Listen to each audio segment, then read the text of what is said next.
Kitty kitties.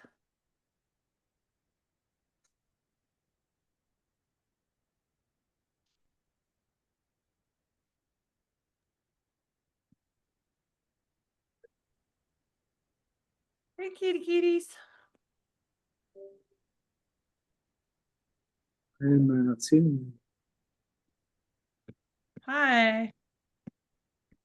Hey, Hi, Amy. guys. Hello. So I'm just trying to figure out. Oh, there you are. Just trying to figure out why I have a blank screen, but it was somebody left it in speaker view. That makes more sense. Now I can see it. Trying to see what page are we on in the little book, in that little red book? Step 3. No, physical page number. Oh, I found page it. is page 33. I got it. Amy, Uh-huh. okay, so to make my big computer or my big screen reflect my computer, I've turned it on and input would be HDMI or AirPlay. Oh, you're trying to put it on the screen? I had instructions, but I've lost them. I don't know. You have to pick whichever one's the.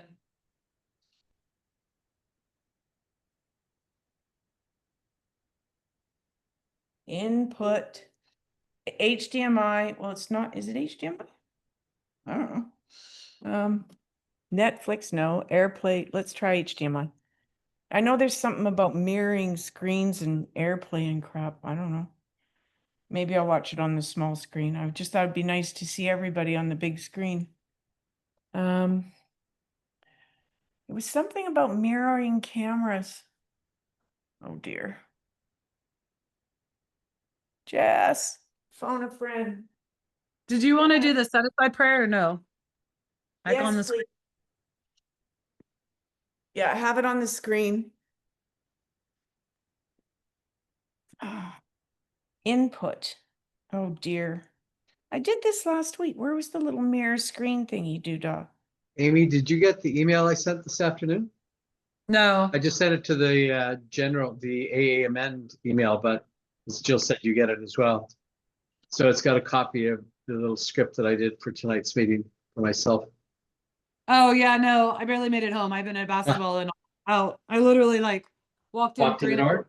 No worries. I'm just impressed that I made it in the house. Okay. I am too. You were on a tight schedule. Gary's mom isn't doing too well and he may have to leave. Oh, Well, okay. Not necessarily mid-meeting, but he might have to get on a plane here. Oh, Yeah, I'm sorry. just, Gary. well, it's kind of expected. We just weren't sure when, but it looks like things are going downhill pretty quick. Okay, I've got the script open just in case. Yeah.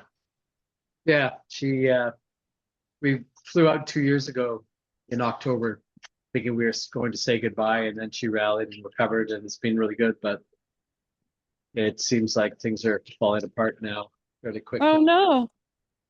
92, so she's had a good long life. But yeah. Well, hold on. Where does she live? Just outside Where do of you have to go? Calgary. About Oh, 30 okay. minutes outside of Calgary, so it's a bit of a drive. Oh, you Plane ride, drive? well, no, plane and then 30-minute drive from Calgary. But it's the hometown. It's where she grew up and where my parents retired to, and got family there, so it's really nice. My brother's with her right now, and one of my cousins, so she's not alone. Well, that's good. Gordon, do you know that you do a little favor? Yeah. Do you be able to take that down and just drop it to the receptionist at the main desk there? Yeah, no problem. Like as soon as you walk in the front doors, just once. AirPlay. Please check your network connection. What? Ooh. Okay. Wi-Fi. Okay.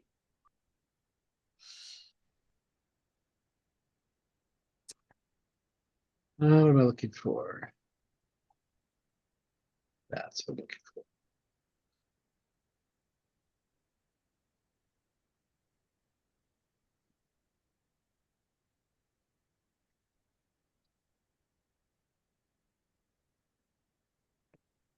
Hi, everyone. Hey, Brenda. I'm Hello, hello. Hello. okay. So where's the mirror button? Passcode on computer. Ugh. Yeah, because it'll, if it wants to show it on the computer, it'll pop up a passcode that says you're allowed to do it, right? So kind of giving permission. Just don't disappear on us, Jill. I won't. I promise. It's just, yeah, I'll look on a small, I just thought it would be really cool to have you all. Oh, try again.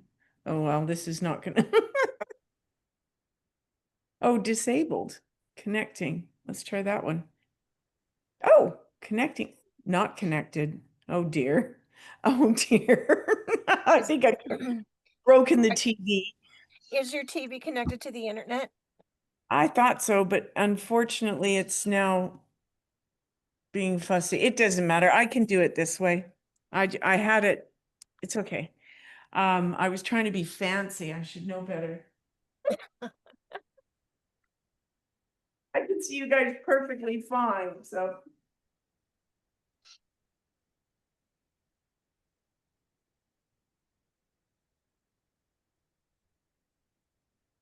Oh, we're in for some fun tonight. This is great material. I'm so excited.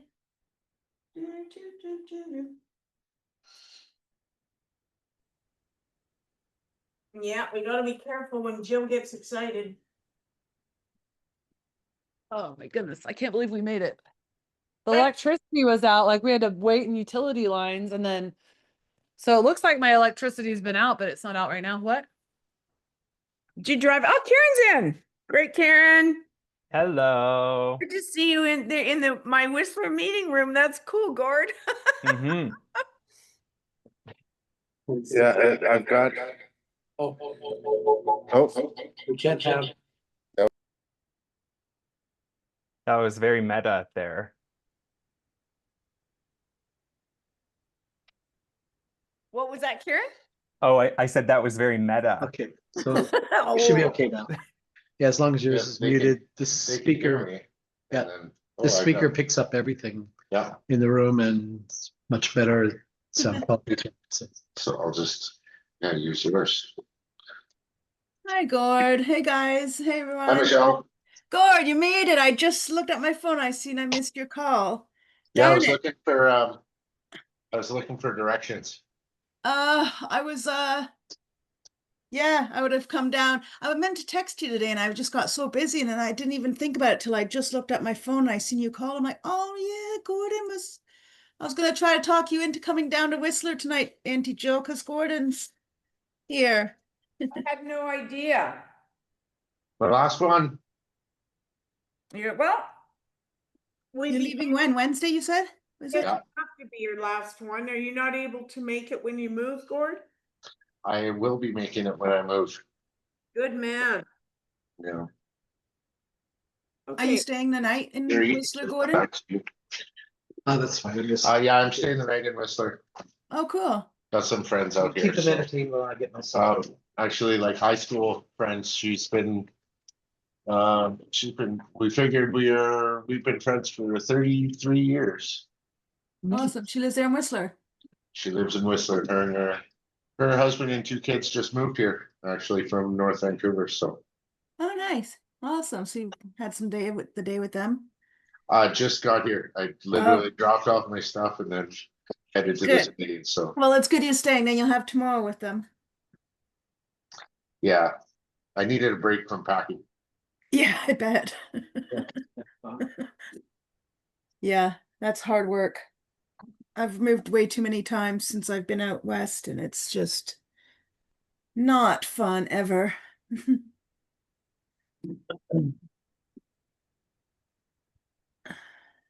Yeah, I think we're doing it right. I think we're actually doing it right because we put it over like 2 weeks. We've got those cubes outside, those U-Haul cubes.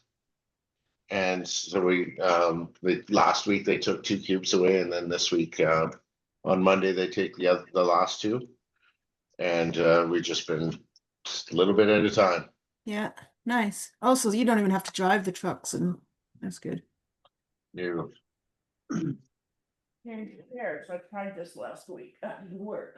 Did Mindy come up with you as well? no, No. no, just me. She's she's got her own little party going tonight. Her friends Yeah. throwing a going away party. Mm.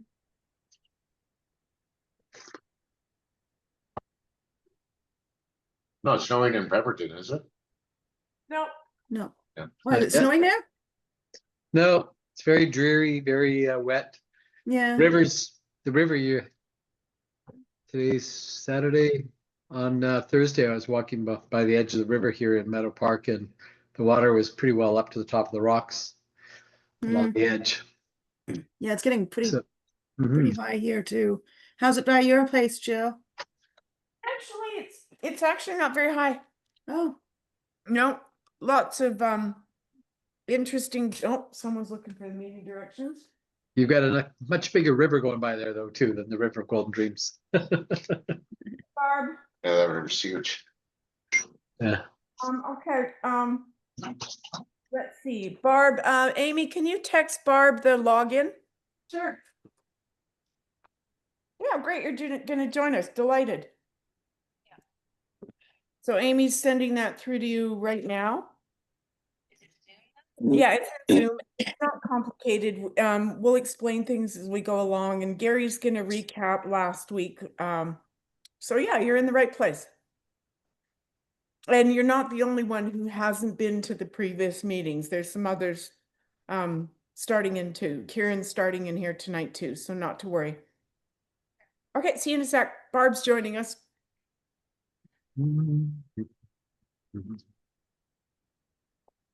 oh yeah. Hi, Kieran. There you are. Yeah, I see now. Hi. I seen Hello. you just a couple of weeks ago. I haven't been able to make it back to that meeting. Yeah, that's all right because I it's know, I was not really going enjoying it. anywhere. You know what? Actually, the week before I was working, and I admit this week it slipped my mind. And it was like Tuesday at like 3, 4 o'clock in the afternoon. I'm like, oh, I had a thing. I need to put on my calendar because I forget. But I was like, oh, I had a thing and I really wanted to go. And oh, well. We are a lot alike, Touch Michelle. with Eric. Are you in touch with Eric, Kieran? I haven't seen Eric in quite a bit. If you've got his text, could you text him the login information? Because I know he needed to miss the first two and Ah. wanted to join in late. So just maybe send him the info and it might prompt him. Yeah, I could definitely do that. I think if Eric is anything like me, I was thinking, oh my gosh, it's now several weeks in.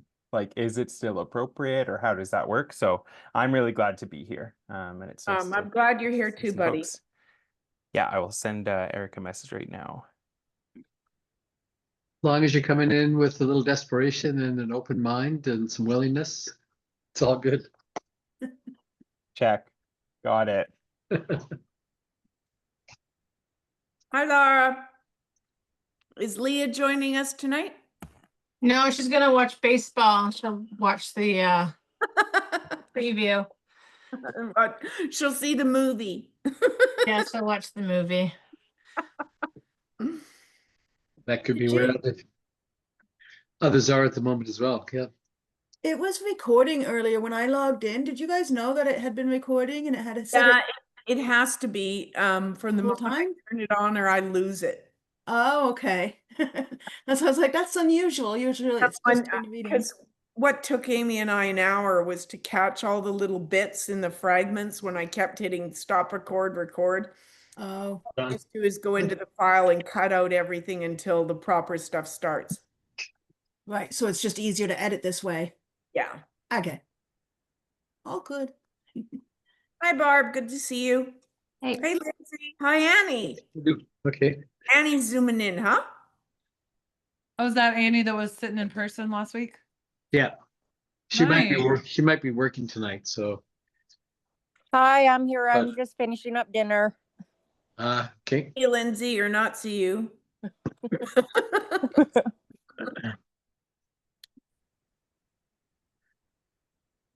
Jill and Amy, are you guys ready to roll? Got it. Jill's got her paperwork, put down the needle point, and she's ready. We're ready. Okay, John's just be back in a minute, but that's okay. We'll get started anyways. So hi, my name is Gary. I'm an alcoholic. And welcome to the Saturday night recovery meeting of Alcoholics Anonymous. This is a working step meeting tonight, and we'll meet for approximately 1.5 hours of a break. Out of respect for others, we request that you refrain from cross-talking or commenting while others are sharing. And if you could stay muted for whenever we're not doing group discussion or you're not sharing directly, that would be appreciated, just so we don't get too much background noise. And just as a reminder, the purpose of this meeting is not only for new members to understand the 12 steps, but actually to do them and practice them. So we're looking for a little action on your part. Let us open the meeting with a moment of silence. Just remember those of us in and out of the rooms and still struggling. And then we'll follow that by the set aside prayer.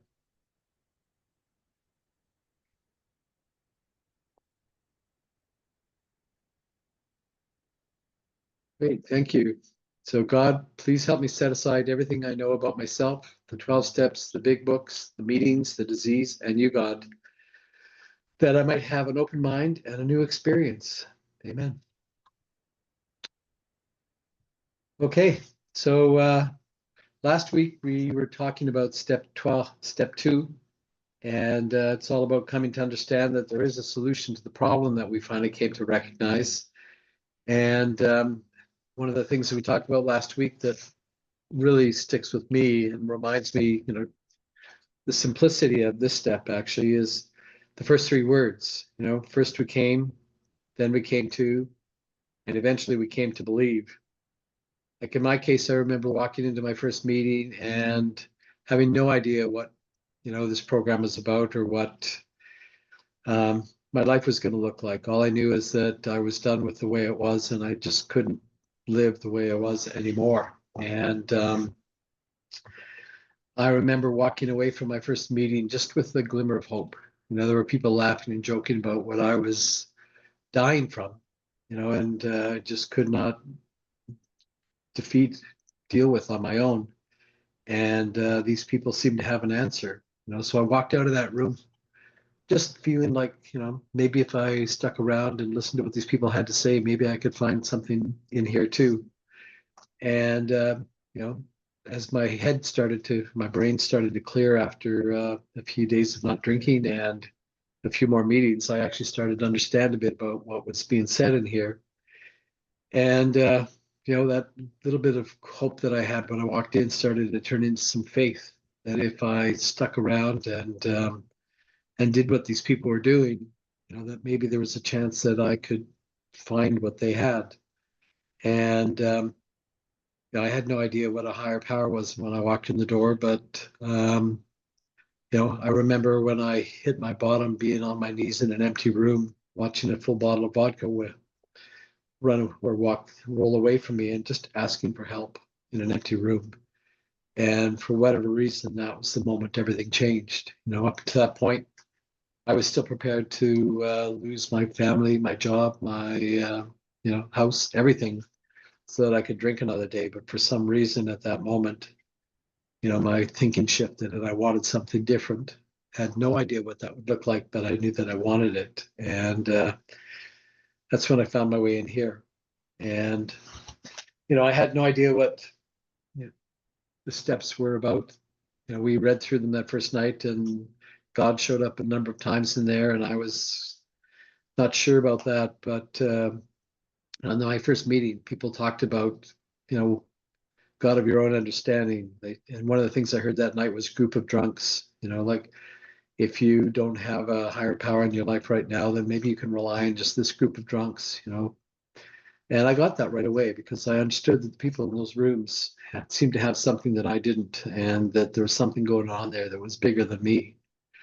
And I grabbed onto that, the group of drunks concept to begin with. And then as I started doing some of the work, I actually started to find my way to a higher power. Didn't understand what it was, but I came to have some faith that there was something out there. And one of the key things that I had to understand was that I didn't have to understand.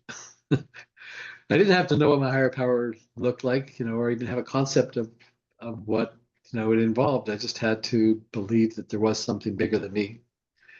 And by the time I got here, it was pretty clear to me that alcohol and pot were much bigger than me. I could not deal with alcohol on my own. And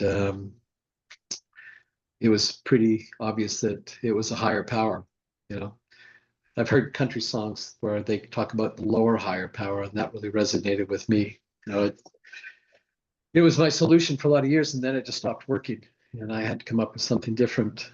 I came in first meeting, I learned about the problem that I was dealing with that I didn't understand, and came to understand that it's a threefold disease. Physical craving, mental obsession, and relating to what we're doing tonight, a very definite spiritual void. I always felt like there was something missing, felt like it didn't fit in, felt like that, there was just something that wasn't there with me. And right off the bat, the things that were explained to me is, that this program is based on some very simple principles. And the first ones are honesty, openness, and willingness. They're the foundations of making progress in finding our own way, to a power greater than ourselves.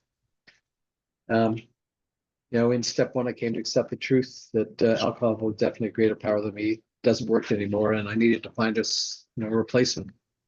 And that's what step two is about, is there is a solution. There is something to replace it. And one thing that I discovered too was that, we can't change the truth, but we can change our beliefs.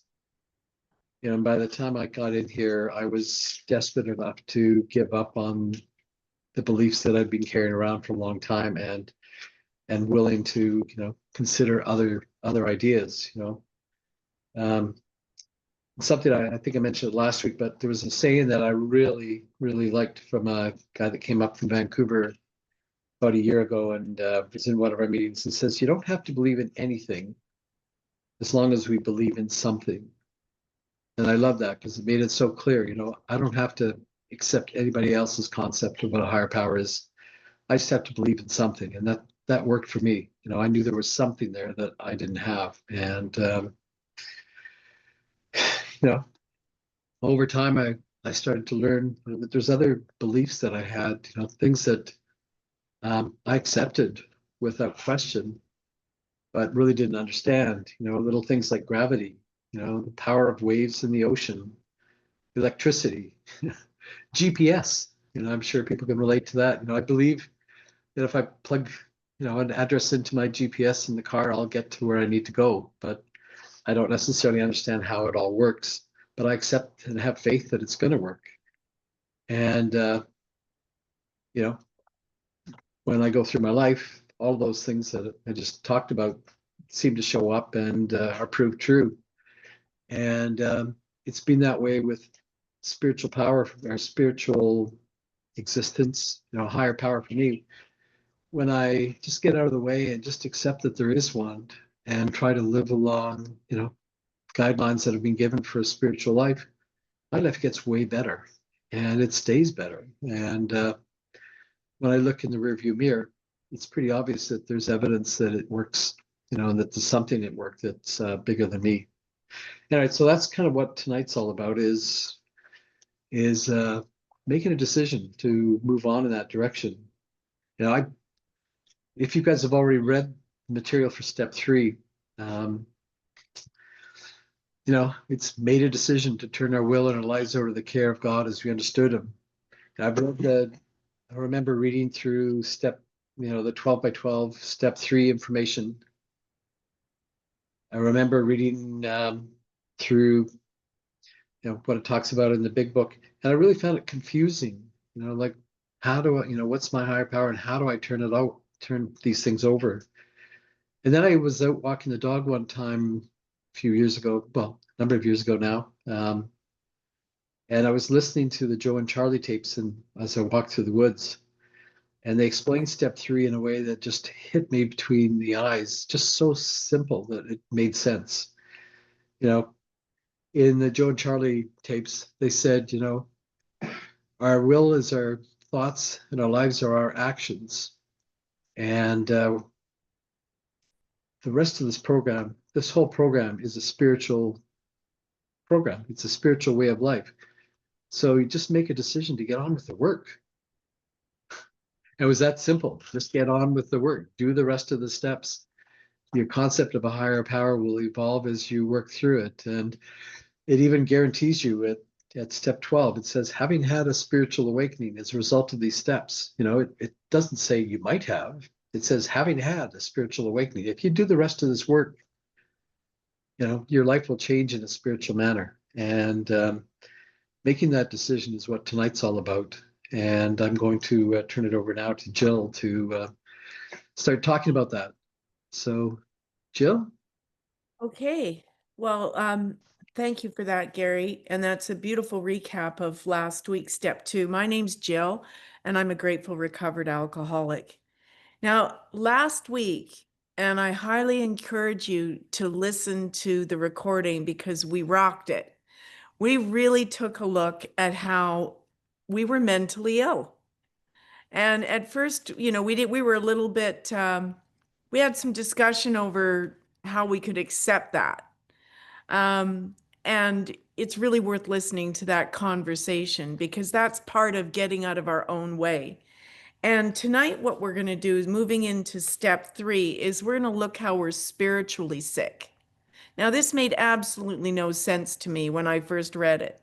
So the first thing I would suggest you do if you've got a pen and paper is write out, because I'm going to dissect this step.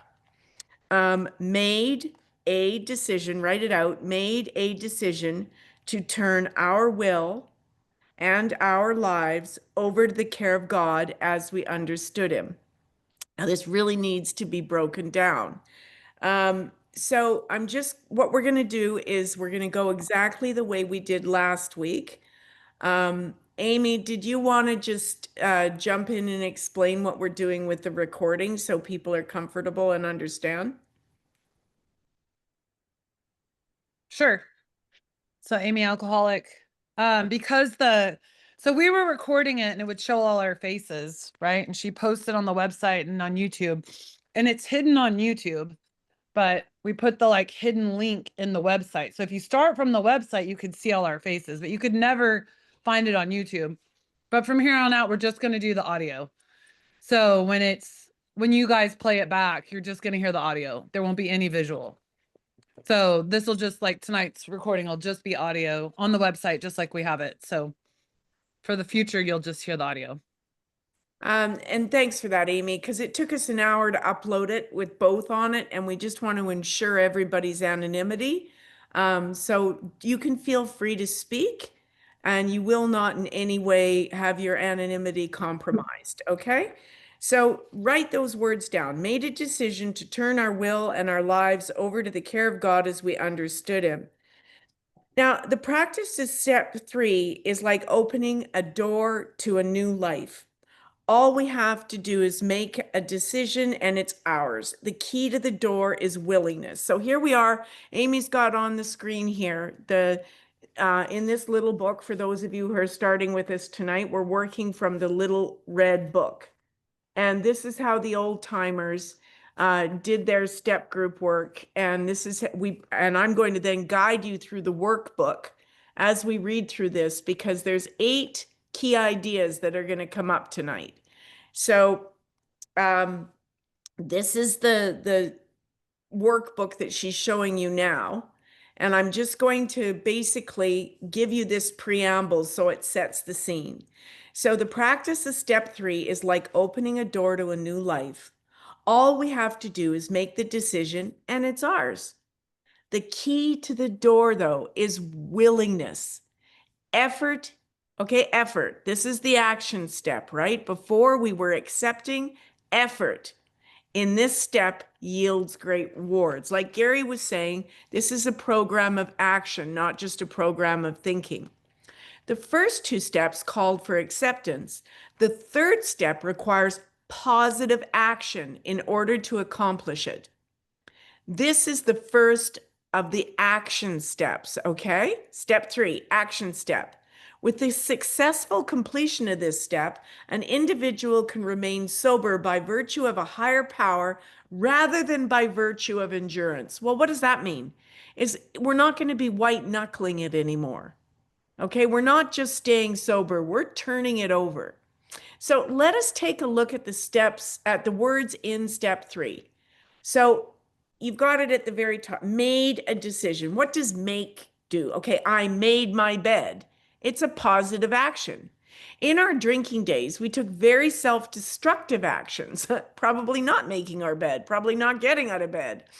Now we take action to reverse this course, and we seek help from someone or something that's greater than ourselves in order to lead more fruitful and happy lives. Okay, so we are making a action here, a positive decision to turn our lives and to turn our will over to a power greater than ourselves.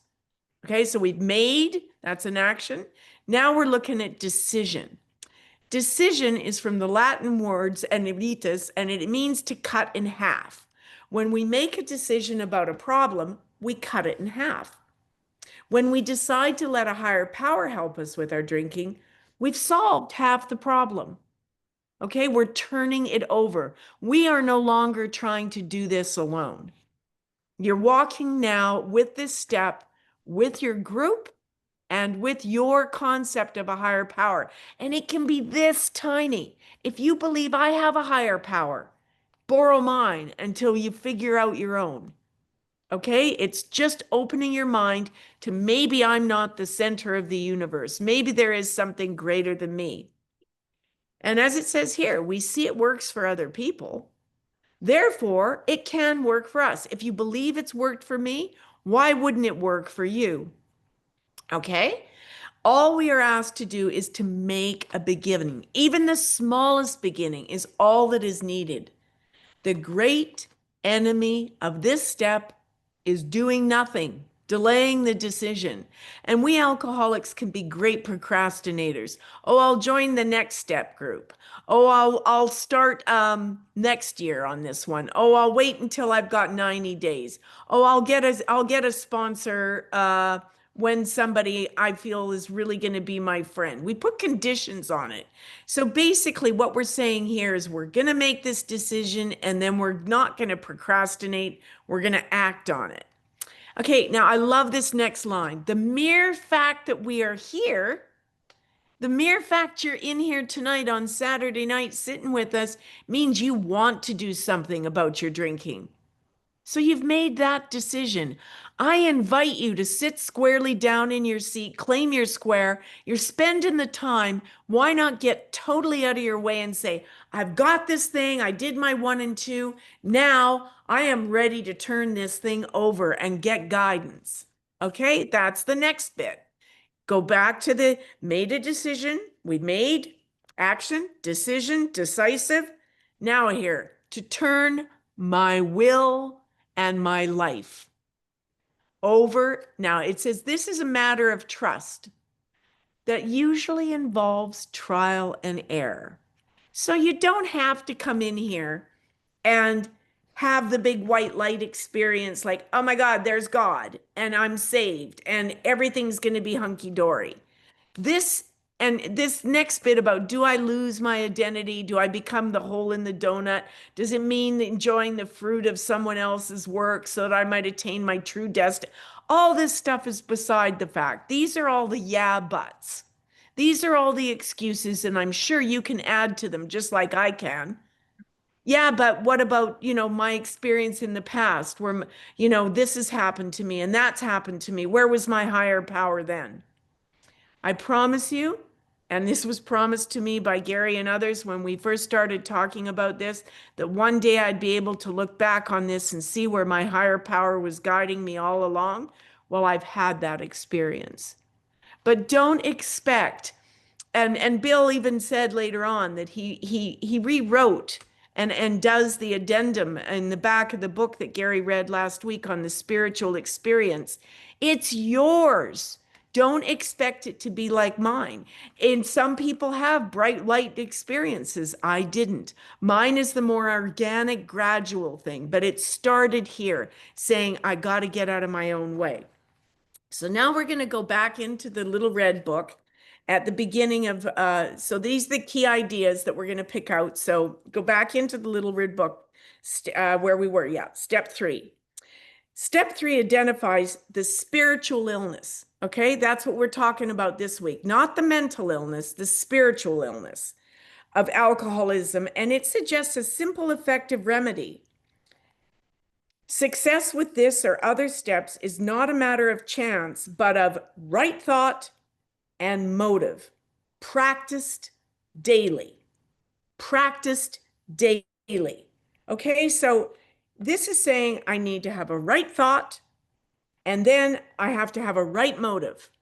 Okay, my thought is I'm going to get out of my way, and my motive is I'm in this. I'm going to practice this so that I can have my life turned over to the care of God and my will turned over. It's action. You consciously have to make this leap. I can't do it for you. So when we get into the key points here, we're going to discuss where we're standing in our own way, if we still are, or our experiences of where we gradually turn this over. Knowledge and treatment of our physical and mental health are vitally important to alcoholics. But listen, look at these words. Lasting, contented sobriety is maintained. Okay? Lasting, contented, maintained. It's not white knuckling it to not take that drink. We're going to find inner peace. I never thought I would ever find contentment in my life. And in fact, it's one of the things my mother, as she passed, asked me 2 things that she hoped I found one day. One was a higher power, and the other was contentment. And I have to say today I have both of those. Thank you to AA teaching this to me. So that is really a powerful sentence. And I really encourage you to look at this because that's what we're getting promised here. Okay. So let's see where I've lost my place. Oh yeah, thanks, Amy.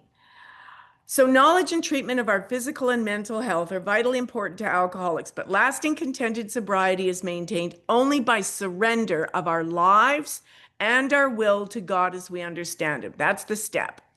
The first 3 steps are a composite AA package.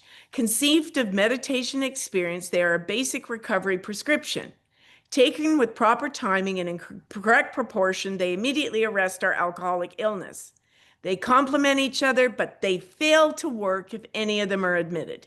So you'll often hear in the big book, Bill calls these our foundation steps, for which we're going to build our archway and pass into all the other promises that come with completing all 12 steps.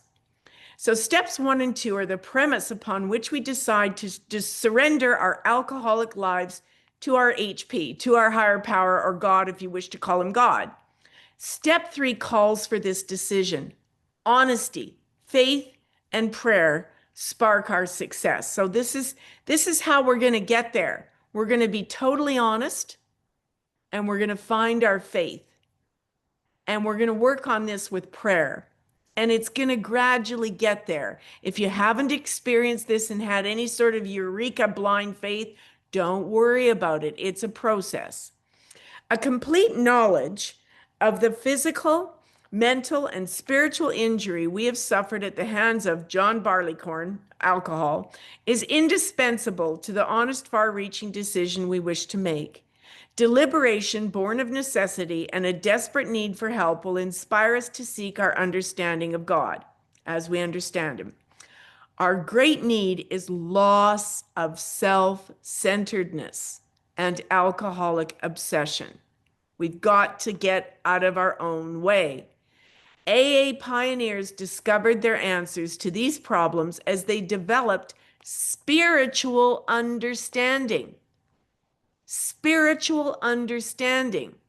You need spirituality. We have a God-sized hole that we've been trying to fill with substances. Each of us has the same possibilities if we are honest, humble, and willing enough to work them out. There's not a person in this room that can't have this. If you're patient, honest, humble, and you're willing to work these steps, but you've got to work them. So now if you're following along, we're on page 34 of the Little Red Book. Steps 1 and 2 are the premise. In other words, they're the beginning idea upon which we decide to surrender our alcoholic lives to God. So steps 1 and 2 are which we base 3 on. Step 3 calls for a decision. Honesty again, faith, prayer. Write those down. Honesty, faith, prayer. This is how you're going to get through and get a solid step 3. A complete knowledge of the physical, mental, and spiritual injury we have suffered at the hand. Oh, we've read that bit. Okay, so now we're on to the bit. Our great need is loss of self-centeredness and alcoholic obsession. This is key idea on this step number 1. Okay? Our great need is loss of self-centeredness and alcoholic obsession. So this is where we have to get out of ego. We have to get out of self-will. And it says in the paragraph, and now we're going to switch back to the questions in the workbook. So the paragraph before this first key idea reads, we have always functioned in the delusion that we were controlling our own lives. Well, I sure thought so. I mean, I had a whole plan for how my life was going to go, my career. I can even remember journaling and setting down goals. You know, at certain points, I was going to be physically this and emotionally this, and I was going to be this way on my successful ladder in university and blah, blah, blah. And I thought that was all down to me and I was in control of it. And this is the next sentence. It gave me a false sense of security because I was attaining some of these things. Even though we now see that our way didn't work, in other words, I still became an alcoholic with all my best thinking, I still kept drinking, we still feel threatened by the request to risk a higher power doing it for us. I know exactly what this sentence means.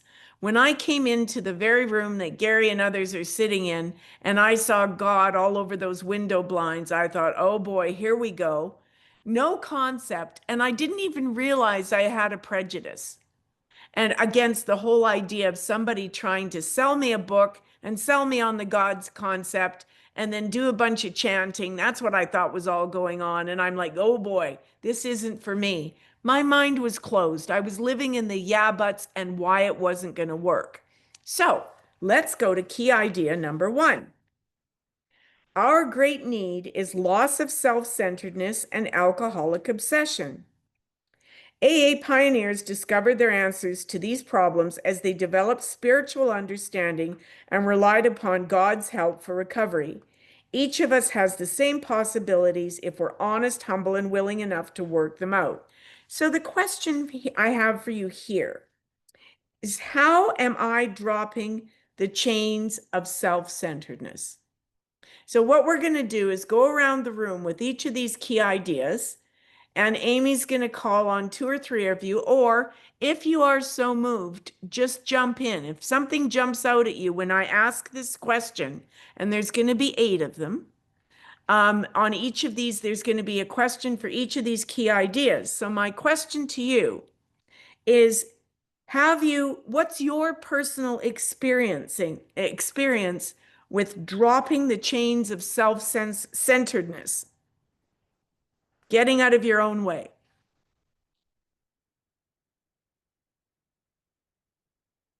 Okay. I was trying to put it in the chat. So hopefully I summarized it a little bit. Anyways, anybody want to share what their ideas of self-centeredness and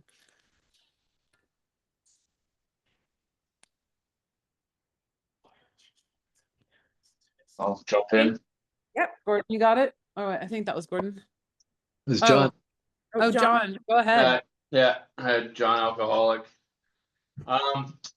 Yeah, I found that through praying to a power greater than myself and starting that routine on a daily basis in the morning really helped me to start thinking about others and a power outside of myself as soon as I woke up. As soon as, it became thinking about how I could do God's will, and, memorizing the third step prayer really helped me to do that. And also early on, the serenity prayer. I use the serenity prayer a lot to sort of just step out of myself and let me, pause and not just instantly react to what someone was saying to me, or how others were behaving towards me, or how I was behaving,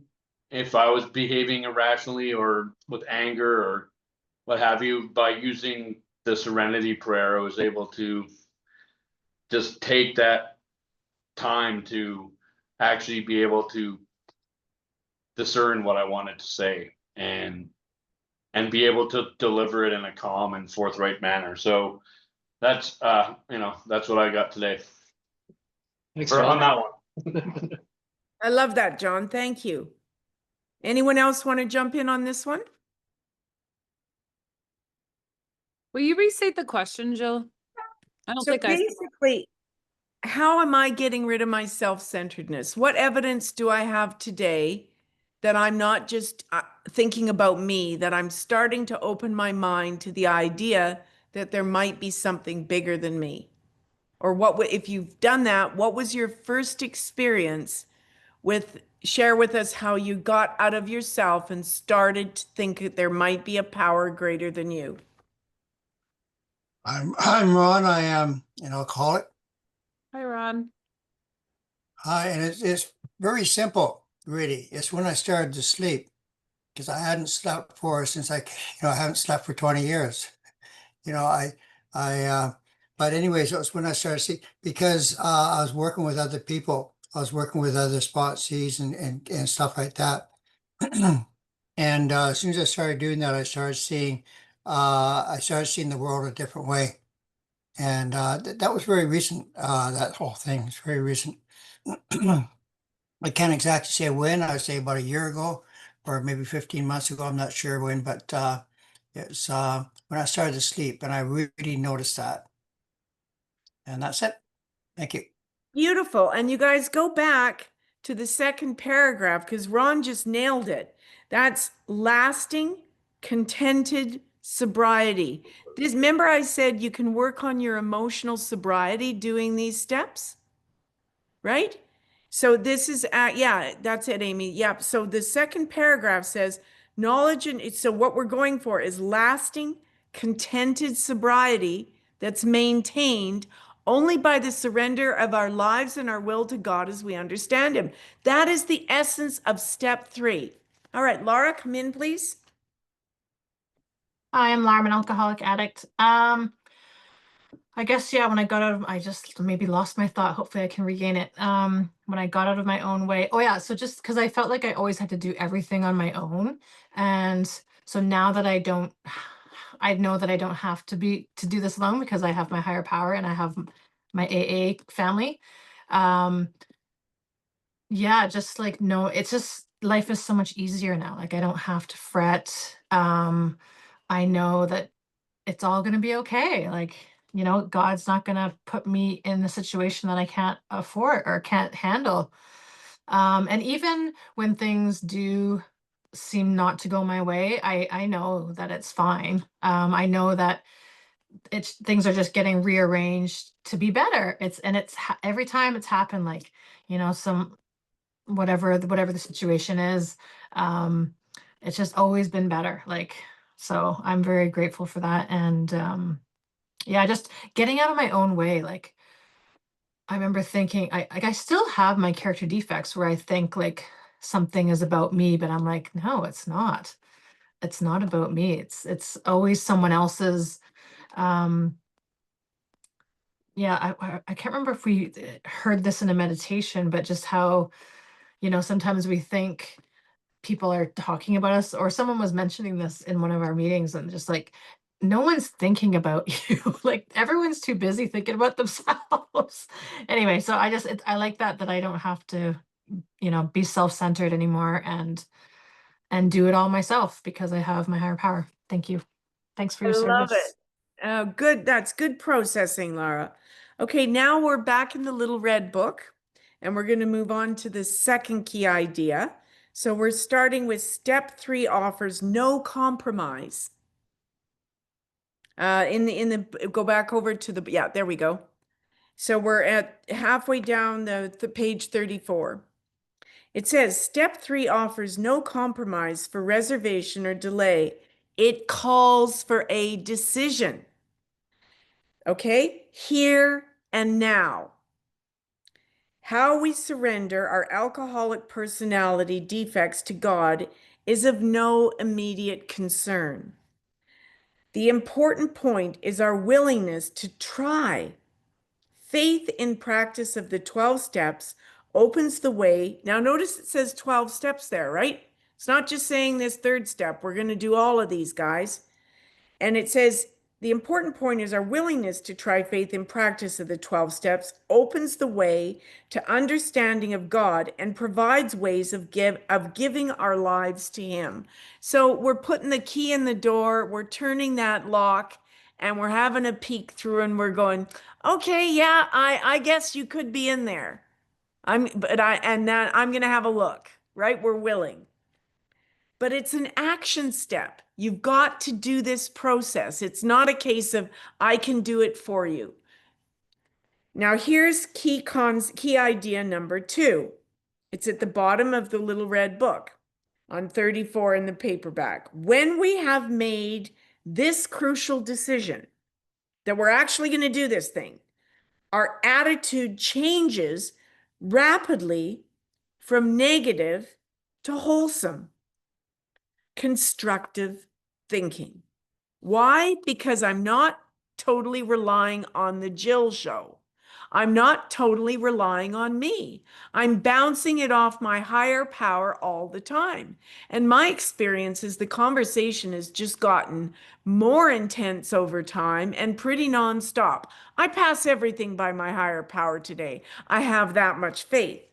So key idea number 2 is when we've made this crucial decision, our attitude changes rapidly from negative to wholesome, constructive thinking.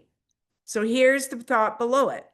Alcoholic thinking is muddled and defensive. We all know our thinking is stinking when we come in here. Constantly rationalizing for justification, right? All the excuses and rationalizations we make for staying stuck. And for me, these are my yeah buts. Yeah, but if you were in my situation that you would drink too. Yeah, but I would do that except yeah, but. So these are the yeah buts. It's muddled, it's defensive. The need for others in recovery and a sponsor as an objective reference is evident. In other words, why do I need a sponsor? Because I can't trust my own thinking. And the step group is going to take you through the steps, but you still need a sponsor that is going to walk side by side with you. But this is a really good start. We find reality never changes, but our attitude toward it can. How we react to reality makes our new reality, okay? So I'd like to hear your experiences of how you're letting go of defensive, rationalizing, justifying thinking. How's your attitude changing? How are you letting go of it?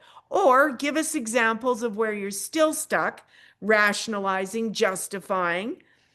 Let's be honest. That's what we're in here to get rid of. Let's do the work. Over to you guys. So the question is, how am I letting go of defensive, rationalizing, or justifying thinking?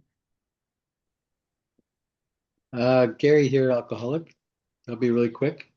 When I first walked into the room, I realized that my best thinking got me here. You know, everything that I could come up with got me into the doors of AA, which was a good thing. But the fact that I got here at all just meant that my thinking wasn't working. So it was pretty obvious to me when I got here. that my thinking needed to be rearranged. And another thought that, or another quote that I heard that really resonated too is, you can't think your way to new behavior, but you can behave your way to new thinking. So I just set aside everything I knew and started doing what I was told in these rooms. And by golly, my thinking changed, and it keeps evolving and changing. So that's it for me. Yeah, That's brilliant. I can pipe in on that too. I mean, well, just one camera's good, because then I'm looking at myself on the side. Okay. Sorry. Yeah, well, like before this program, I never really saw myself as like self-centered before, and then now I'm starting to realize that self-centeredness, and now I'm starting to question it. Like as I go along, I'm like, am I being self-centered here? And then more on topic is it never really. And I didn't think my thinking was broken really until recently. Then I'm like, okay, I'm obviously thinking, and just now I'm starting to realize that I can change my thinking, what I was saying, the situation won't change, but you can change how you react to this situation. And never really got that. I never even thought about that until this program, right? So, and I wrote down, because it's another thing I learned in the program is the way you look at when you change the way you look at things, the things you look at change. So that's it's still new. This is all new to me. And it's like, say what works for you, but it's like, this is what is starting to work for me, right? So, yeah. Thanks, Gord. Thanks, Gord. Yeah, thanks, Gord. Anyone else want to jump in on that one? I'm Brenda and I'm an alcoholic. Brenda. Yeah, I would like to jump in. When I started letting go of my defensive thinking was when I really started relying on God. And especially, with praying, like it says, praying every morning and every night, and not praying for myself like I used to all the time. Praying for others, I always try to think of like one person out there in specific, that I could pray for. And so I do that. And you know,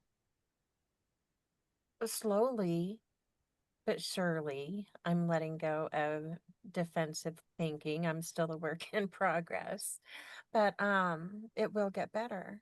And as long as I continue to like fully rely on God and do the next right thing, I don't feel like I have to be defensive to anybody. I'm not drinking. I'm not, Brenda, who's always out drinking all the time and never around. You know, um, I really don't even have anything to defend anymore to others like my family.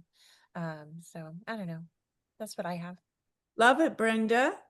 Barb, come on in. Hi, Barb, alcoholic. I kind of had this conversation with a friend actually today. She's been really supportive of me for years now. She's part of the process of getting me into treatment. Yeah, I basically apologized to her today for putting her through everything I have put her through. Some really scary stuff. Yeah. So I don't know. I keep going through moments of clarity where I feel like things are making sense, but then I do something stupid by letting my guard down and thinking everything's normal about me, which it obviously is not. So yeah, I'm in the process of accepting that I had very defensive and justifying my behavior type way about me. And I think just being aware of it is where the things are starting to shift rather than just being in denial. Wonderful. Awesome, Barb. And that's okay. So now where we're at here, okay, we're going back into the little red book now and we're on page 35. That's a perfect segue, Barb. Thank you. Because what it's saying here is that, and this is at the top of the 35, is that a vague understanding of God. That's fine. Vague understanding, right? And then the sentence starting members. Members who have accepted and practiced step 3 know the value of turning the defects of their alcoholic lives over to the care of God as they understand Him. In other words, making a start. Just that first little bit of like, hey, I don't got this. I need help. And just maybe there's something out there and I'm willing to take this risk. I'm just going to accept that there just could be something bigger than Jill. Faith is his help and willingness to try AA spiritual practices will convert our weaknesses to great spiritual strength and understanding. Love this next sentence. Contented sobriety. Here we are again, running right back into the emotional sobriety. This is when the drink isn't the issue anymore. Contented sobriety, the central purpose in our lives, is not earned without self-sacrifice and God's help. What does that mean? Just means you got to do the work. Just means you got to really sit down and go, okay, I haven't got this. I'm turning this over to whatever that's going to look like, but I'm going to make a start on it. If fear of public opinion, well, we've already heard that. Nobody's really thinking about us anyway. Spiritual bias or hypocritical ideas stand in our way. We learn to overcome them. We learn to change our thinking. We have no other choice. No, this is a life or death matter. It is a small price to pay for life and sanity. That's what we get, life and sanity. Particularly when we learn our prejudice is but preconceived judgment inspired by ill health, ignorance, and false pride. That's what's blocking us. We're in our own way. Public opinion is for, not against us. Spiritual bias is but self-will that does not yield to reason. Trying to understand God's will for us is not hypercritical. It is a basic recovery principle for alcoholics. It never fails those who sincerely use it. AA is an anonymous fellowship that will shield us from publicity, a place where we escape the dooms of alcoholic death by life on a spiritual basis. The public's only knowledge of our lives is that we no longer drink. They did not approve of our drinking, but they honor and receive us when we stop. In other words, everybody doesn't need to know every little bit about what we're doing to stay sober, but you will find people notice. You'll get comments like, geez, you're looking better. Or, if you're a closet drinker like I was, many people wouldn't even know that you'd gone down as far the scale as you have. After making our decision to live on a moral, spiritual basis. Again, that's action. You've made a decision. You've done step 3. Many perplexities arise. How are we to understand God? How are we to submit our will and our lives to Him? So this is where we come now to key idea number 3. And that is, we are advised the AA program is simple. And we should keep it as simple as possible. Yet in step 3, we're confronted with the age-old mystery of humankind's relativity to God. Our natural inclination is to duck the issue entirely. Let's pretend this step isn't going on. Surely there must be some easier way out than this God question thing, right? There is. Given a chance, our alcoholic's mind will find us. It leads back to drinking. So what step key 3 is saying is I have to keep this program simple. I have to get out of my own way. And when you go back to the key 3 idea in the workbook, it says utilize, don't analyze. Follow this program. Don't pick it apart and overthink every little bit of it. That's part of what the set aside prayer is. You're not expected to understand every sentence and everything that is read to you. But as you get more intimately involved with this program, more and more of the sentences you read will start to be actually things you feel. So the emphasis here is on doing, okay? Understanding's going to come later.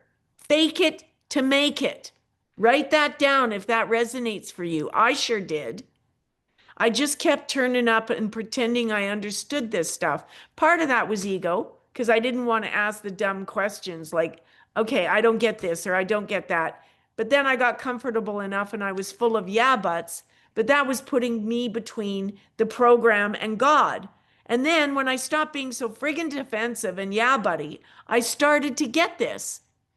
Intellectualing can be a stall tactic, a cop-out. That's what I was doing. I was asking them all sorts of profound questions in the mountain group to try deflect from the fact that I was dying inside. I had no higher power. I didn't know how to get one, and I was afraid to ask. And I was exactly as it says here. When we're always in our heads, we're behind enemy lines. So I'd like to hear from you. How are you in your head? How do you stop yourself from getting out of it? Give us examples. Anybody have any? I'm trying to put the questions in the chat too. How are you in your head? Anybody want to share? I'm Ron. I am an alcoholic. And I Ron. can say that I'm in my head all the time. That's why I'm here. I'm learning how not to be in my head, how to get to my heart, because I have been in my head all my life, ever since I was very young, very small. And I never knew any different. It just was never, and it wasn't until I come into Alcoholics Anonymous. Well, even then I didn't know. So only about 4 years ago that I realized that there was something that I had to do something different. So that's what I'm trying to do. And also, when I was just thinking, while you were reading that last or the paragraph there, it's almost like we're being brainwashed. But when I think about it, I need to have my brain washed. Thank you. I love that. We're washing our brains. Laura, come on in. Hi, I'm Lara, an alcoholic addict. Hello. Yeah, I'm really grateful for this program because I used to be in my head all the time, thinking what people were thinking about me, and it's definitely I've let go of that, and I really feel that I've always been a listener, but I feel now that I'm sober, I'm heartfelt a listener, and I'm listening because I care, and I'm sober and I can be really grounded with people now. And now this program's given me the gift of, for example, so say someone's driving really slow, but now I'm like, not like, come on. I'm like, oh, well, what if that person has like a sick person in the vehicle and they're trying to drive gently to, so they're not in pain, or, like I'm really trying to give the benefit of doubt, like see what is happening from their eyes, or do you know what I mean? Like I probably could have said that better, but yeah, so I'm just getting out of myself more, and I'm really glad that I'm not in my head as much. So that's the program's given me that gift. Thank you, Laura. Brilliant. Love that. Brenda. Hi, my name is Brenda and I'm an alcoholic. I still I'm in my head a lot, and I'm really looking forward to it going away.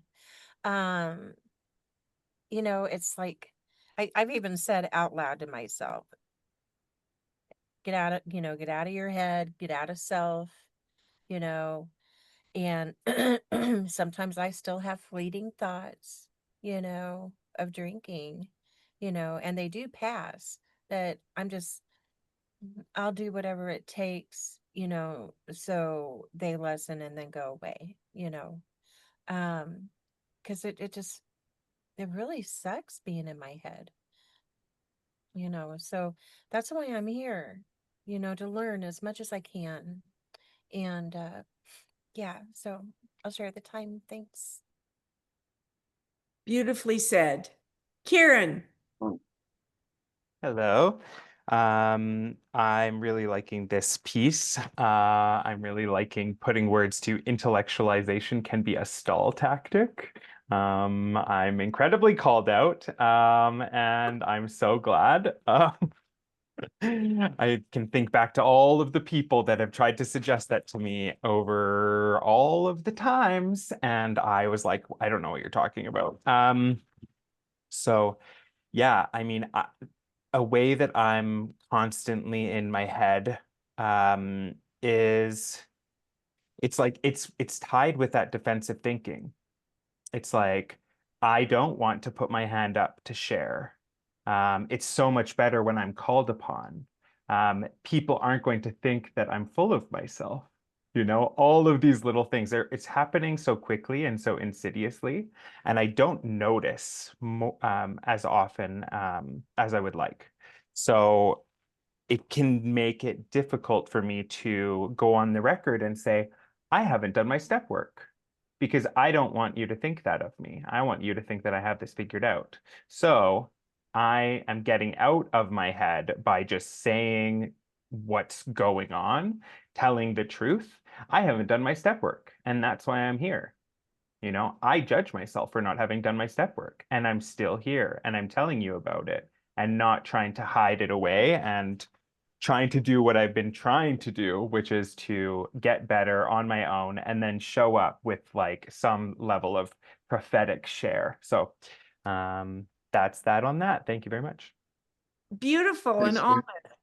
Kieran. Yeah. John, alcoholic. Hey, John? For me to get out of my head, I message other people in the fellowship, or I message my sponsor. And that really helps me to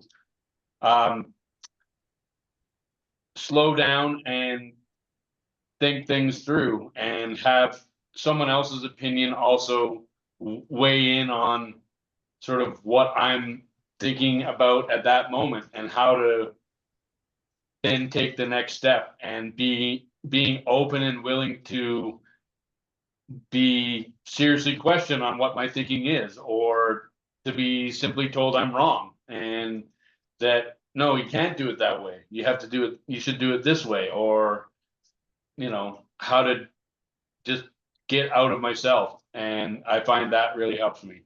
So that's it. Thanks, John. Thanks, John. Love that. Okay, we're gonna move on to page 37. And that's concept number 4, which is we should not confuse organized religion with AA. Okay, and we can keep our religion separate and not substitute it for AA philosophy. Honest clergy members expedite spiritual attainment, but usually lack understanding of the physical and mental illnesses of alcoholism. Okay, so this is really where anyone in here, if you're confused, gee, I go to church all the time, but I'm still drinking. That didn't stop me from drinking. This is not a matter of religion. This is a matter of spirituality. And so what we're trying to do here is define our relationship with our higher power. And it needs to start with this inkling of an idea. So going back to key idea 4 in the homework, it says we should not confuse organized religion with AA. Who or what have we chosen for our higher power? Well, I can tell you for starters, opiates were my higher power. Alcohol was my higher power. They ran my life. Now in AA, I was told, Jill, you've got to replace the substance with something else that's spiritually based, not religiously based. It is helpful at this time to decide on our own higher power rather than assume one that has been defined for us. So here's where you have to have an action. This is the crux of state of step 3. Here is where I meet my maker, however my maker looks for me, whether I'm borrowing someone else in AAs because I haven't found my own yet, if it's a tree because I can't explain that, or the mountains or whatever. But this is action. So my question to you is, how have I started to define or know my higher power? Am I seeking?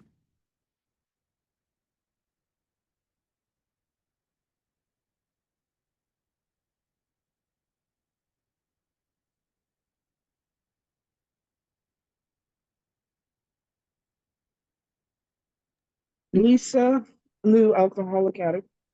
Hi, Lisa.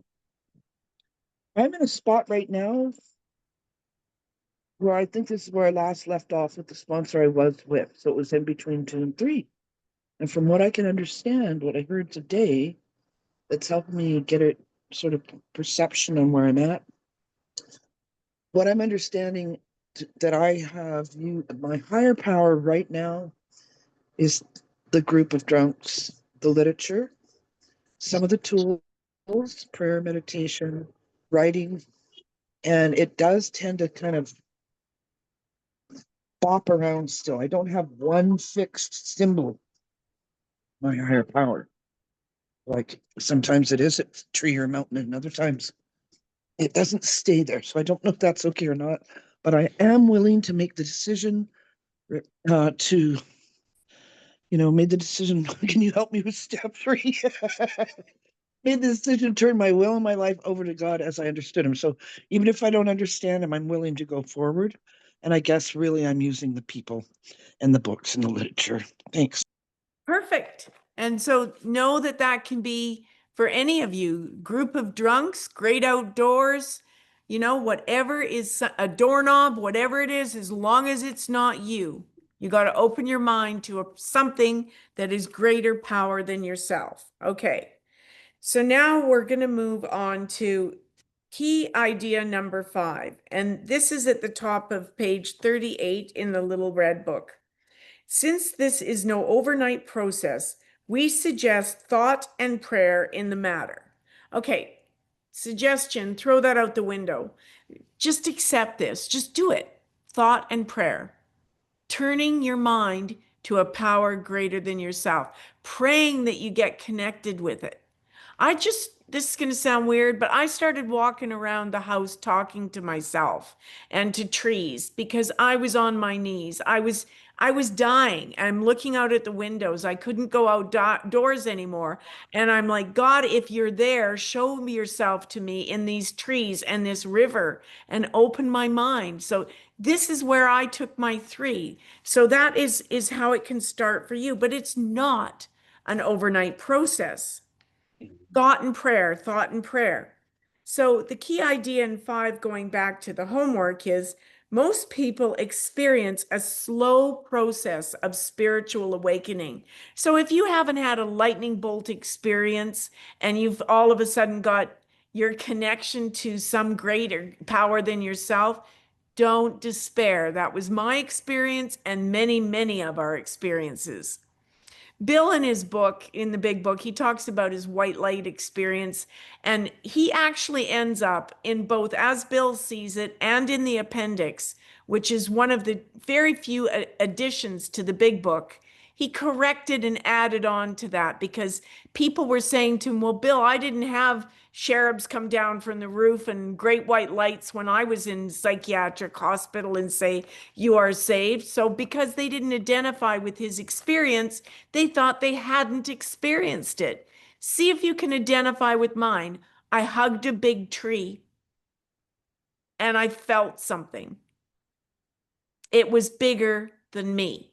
That's how simple this can start for you. And it says in here, sometimes spiritual progress may seem slow to us, but if we honestly work the program, the progress is sure. And that is why this is an action step. You don't just sit back and say, oh, well, I hope the God thing comes to me. You meditate and pray on it and seek it. Because if you seek it, it will come. I promise you. I spent 20 years coming in here not seeking. I came in here not identifying and not looking. But when I finally got out of myself and saw that you'd been able to do it, that was good enough for me. So is there anyone in here that can share on how you were isolated from your higher power and what might have changed? Or how you're still isolating?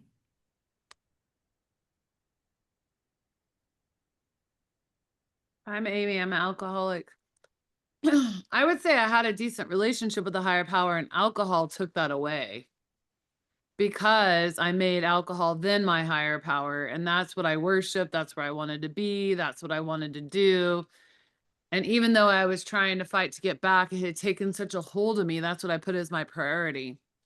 So that white light experience for me was more of that obsession going away all of a sudden. And the light bulb coming on that, oh, wait a second, like I have an allergy to this alcohol, and it's the alcohol that is like just got a hold of me. And that obsession was like my white light. But then my actually walking and believing in a higher, or regaining my belief in my God and my higher power, and doing like what we were reading in our reading this morning, like being present in the moment and following my higher power's will, that has been more of that spiritual experience that takes time. You know, at first I was just like glad to get up the next morning and still not drink, and having the bad dreams and all that kind of stuff. And that has been a slower process that continues to grow and grow and grow and see. So yeah, I think when I try to take my will back, that's where I know that I'm starting to play God again.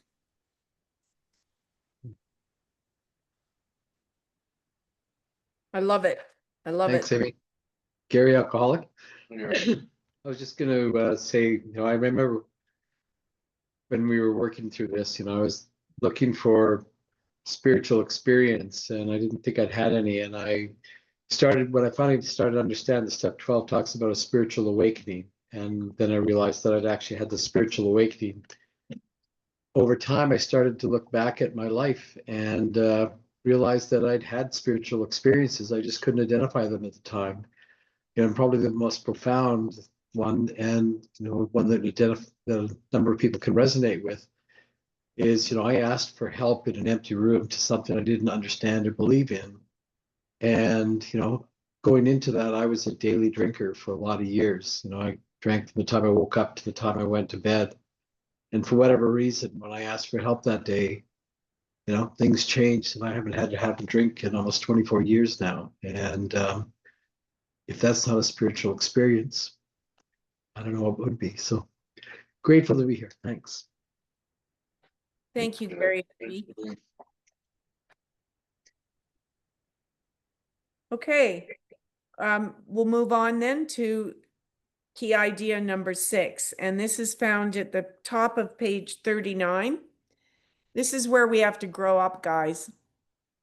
Okay, I don't know about you, but I was emotionally stuck, I think, when I started at the point in my life where I started drinking. And this says, number 6, we demand maturity without the pains of experience and growth. This is both unreasonable and impossible. By such method, we'd have a program of 3 steps rather than 12. So in other words, if you expect just by doing the first 3 steps and turning it over to God, not doing the rest of the work, that you're going to grow up and you're going to find contented sobriety, it ain't going to happen. Okay? It is the practice of steps 4 through 12 that teaches us our understanding of God. So it's telling us right there, we've got to finish going through the rest of these steps. So this is the paragraph, we demand maturity. Back anyway, So it says that we have to do 4 through 12 to complete this process. This understanding starts with blind faith. So that's where we are now, right? We're in blind faith. We're turning it over. Through conviction, it steadily grows, just as Amy was saying, and just as others have been saying. It starts as a fresh little idea, and then it gradually catches fire. So through conviction, it steadily grows into conscious contact with God. Personal contact. Spiritual growth is our goal. We are wise to avoid all concept of God opposed to that goal. So basically, key 6, we demand maturity without the pains of experience and growth. So going back, it says, maturity is the ability to postpone immediate gratification. I don't know about you guys, but I'm a shortcutter. Like, that's why I drank. I didn't want to feel emotions. I wanted to get straight to the not feeling. That was my shortcut. Or I wanted to get high because I didn't want to deal with feeling normal. I wanted a shortcut, immediate gratification. Emotionally immature, we want what we want and we want it now, right? Does anybody else know that one? Oh, I've had a hard day. I need to get out of my head. I'm having a drink. I'm having a good day. I need to get out of my head. I want a drink to celebrate. When we act like babies, immediate gratification, I want it now. We think we are the center of the universe. We're stuck in self. When we admit defeat, which is what we're doing in this step, when we need to put our childish behavior behind us, we change from believing in baby power to believing in higher power. Yep, we're going to finally grow up. Please discuss how you are growing up in this program.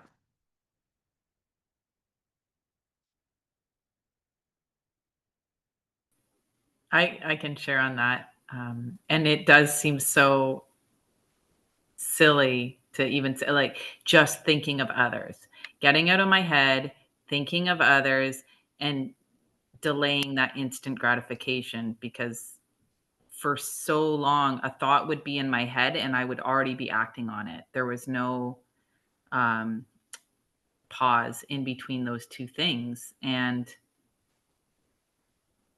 I couldn't even understand that concept. So, you know, when I'd ask people questions and they just took a long time to answer, even if it was like, what do you want for dinner? I would like feel frustration in me because I just didn't understand why people couldn't respond immediately. And it's just like growing up to like think about what my answer is, or to think about even what I want, or to think about another person first. Yep. Barb, absolutely, Renee. That's growth. Lovely to hear that. Come on in, Barb. Yeah, I think it's like, well, treatment, obviously, forced self-reflection, basically. And the main thing for me is just realizing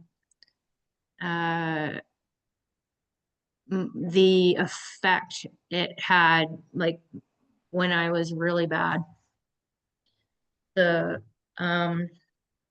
effect it had on people. And it's like emotionally scarred them. Like they have PTSD from, you know, getting me to the hospital or out of jail. Like they're, yeah. So, and back then, like when all the bad stuff was happening, I was just like, it didn't even faze me. Like, you know, like I got mad because they took me to the hospital. Like, so yeah, I'm just realizing that my intoxicated persona is a very, very bad, mean, selfish person. So yeah, once again, accepting rather than being in denial and self-justification. So yeah, self-introspection. Beautiful. That's the work. And that's, that's what I had to do too. It's not a beautiful thing to behold a 60-year-old woman that's slurring her words and falling in garbage cans. And I didn't know when I took the first drink, that's where I was going to end up. Okay, now let's move on to key idea number 7. This is on page 39. Lack of faith arrests our progress, and here's the concept. Procrastination and skepticism are enemies of spiritual attainment. Skepticism demands evidence of God's help. Procrastination prevents it. Faith, willingness, and prayer, again, those 3 things, they're action things, overcome all obstacles and provide ample evidence of our higher power's help in our happy, sober lives. Okay, let's just take a look at that paragraph. Faith, willingness, prayer. Those are 3 active things that we're doing. And what do? They overcome the obstacles. But selfish me just kind of thinks it should all happen just because I turn up at a meeting and listen and occasionally make a pretty speech. No, I've got to do this 3rd step. I've got to do the faith, the willingness, the prayer to overcome these obstacles, and then the rest of the steps. So this concept of the key idea is, going back to the word, yeah, spot on, Amy, key idea 7. Procrastination and skepticism are enemies of spiritual attainment. Okay, making excuses, getting in our own way. Alcoholics are romantic dreamers. They want life to happen to them rather than take the initiative to participate in life. Do it for me. You're my sponsor. Do it for me. You're everybody else in the meeting. You do it for me, right? I'm not going to participate in my own recovery. I'm going to keep a dark square. I'm not going to speak up. I'm not going to get in the middle of this. An American proverb reminds us, success is a ladder that cannot be climbed with your hands in your pockets. I'd like to hear examples of how you've got your hands out of your pockets, or hear how you're now ready to get your hands out of your pockets. Because this is all leading up to the 3rd step prayer. So this is the action, guys. Are we ready to get our hands out of our pockets? Tell me about it, please. Over to you.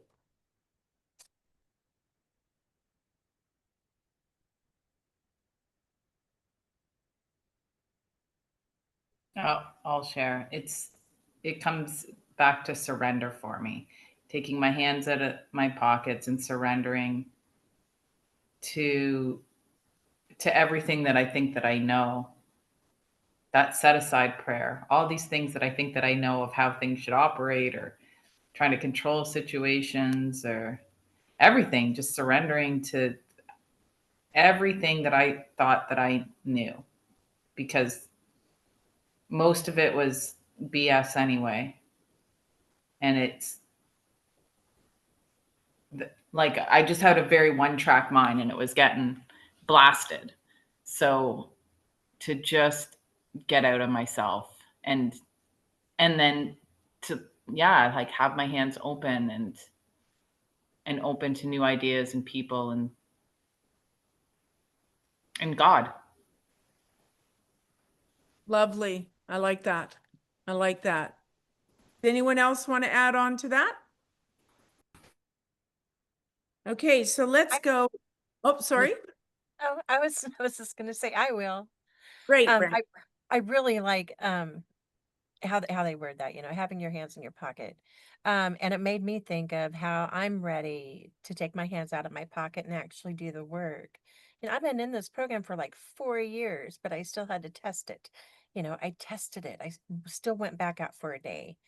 One time I went back out for a week, but I always came back, and it's like I've had sponsors, I've worked the steps, but I never really worked them, and I'm just ready. I'm ready to do this right and do the work that's necessary, for me to stay sober. Oh, bless you. Well, we're just about there, guys. Key idea number 8. Okay. This jumps ahead a little bit. Okay. So you need to read through, because of the time, I'm mindful. I'm not going to read through everything else that's in the little red book because that was part of the homework. But the key idea number 8, it's on page 44, and it says, we stop playing God. We surrender our self-centeredness to him, or to however you want to define your higher power. So really, where do we go with this? Humility. It enables us to surrender, to win, to conquer this thing. Our decision in the 3rd step is our claim to a new way of life. The prison of our sick egos that was our home is slowly being destroyed. And look at that, it says slowly. Okay, we're caught in a prison of our own sick ego. Can you guys see that? We're trapped in our own head. Alcoholism has a contract on my ass. It's cunning, baffling, patient, and it is waiting to take me down. How do I combat that? Here it is, guys. I'm turning it over to my higher power, and I am now protected because I keep that connection. I pray, I meditate on a daily basis because I wake up alcoholic and I can still fall. I never stop thinking that I'm beyond this. I reconnect and plug in and exercise that higher power muscle on a daily basis. Think about that, the prison of your sick ego. It's our own head screw. We've trapped ourselves in this faulty thinking that our own mind is created. And if your head is like mine, it loops, it's stuck there. Well, guess what? Everybody in this room wants to help you get out of there. And your higher power is guaranteeing that you're going to. So as they say at the end of this, we decide to let go and let God, and notice what it says there, daily, daily. So what are you doing on a daily basis, or what are you resolving to now do on a daily basis to keep you plugged in to this newly found God muscle?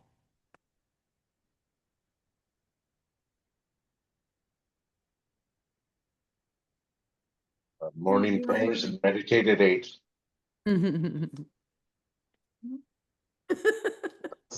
That's what's been, if anything's working, that's what's been working for me. Love it. Anyone else? I'll jump in.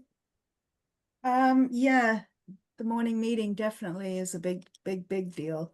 But then, you know, after the morning meeting, if not before, I do my prayer that I wrote out. It was an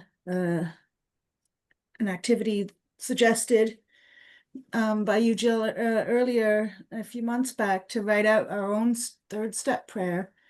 And when I wrote it out, in my own words, I memorized it, and it ended up being more of a 3rd and 7th combined prayer, but that's something that I get through. I do every day.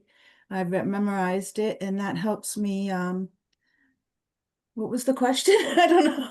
No, that is an answer. So Oh. you're doing your own step, your own 3rd step prayer, and that's a brilliant answer of how you're connecting and plugging in. You're letting go and letting God. That's an action. Yeah, Has anyone else? Yeah, anyone else got an action?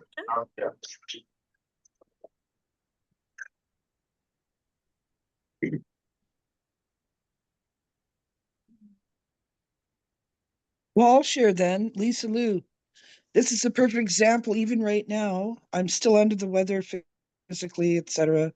And I don't put my camera on because I couldn't get my laptop to work. But there's a part of me inside that's so excited and wants this and wants to continue with the steps. And it's like jumping upside, up and down. And it's all excited. And then the outside part of me gets shy or doesn't quite say it. But really, I am excited about this, and I do want contented sobriety. So I'm going to make a bigger effort to connect with the rest of the members in here. I will not, just got my phone fixed and just got my laptop fixed. So I'm going to get on to the chat line, whatever it's called, the WhatsApp. And yeah, thank you so much. I feel passionate about it. Good. Oh, that's wonderful. Okay, so those are the 8 key ideas. And this leads us to the 3rd step prayer. Amy, I don't know if you can screen share the 3rd step prayer. Okay, so Gary, back to you. And then what I'm suggesting, I think where we go is we close with everybody saying this, if we're ready to go around, or do you want each person to say it individually? And before I pass it back to Gary, I just wanted to say that on this one, I had to write my own version. I did memorize this one too, but there were certain things in here that I really struggled with to make it sound my own. So I say, hey, HP, it's Jill again. I'm back here offering myself to you, you know, and take me and do with me as you will. And help me get the heck out of the bondage of myself that I can do your will. Take away my difficulties and let me get over these that I and others can bear witness. And then I've changed a few other little words. But bottom line is, memorize this prayer if you can. And if it isn't working for you, to call me or somebody else and write the essence of what it is. Because Bill says right in the big book with his prayers, something like this. So this isn't meant to be shoved down your throat. And if the God word, that's the step we're on, isn't working for you, put in HP or whatever is your definition. That's it for me. Back over to you, Gary.